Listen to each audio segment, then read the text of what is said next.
অহংকারকারীকে আল্লাহ পছন্দ, জোরে বলেন না, অহংকারকারীকে আল্লাহ পছন্দ, বিনয়ীকে আল্লাহ পছন্দ, বদনামকারীকে আল্লাহ পছন্দ,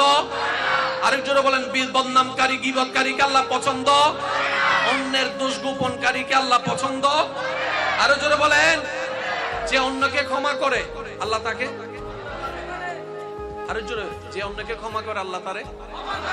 যে অন্যের ইজ্জত হেফাজত করে আল্লাহ তাকে, যে ক্ষুধার্তকে খাওয়ায় আল্লাহ তাকে, যে তৃষ্ণার্তকে খাওয়ায় আল্লাহ তাকে,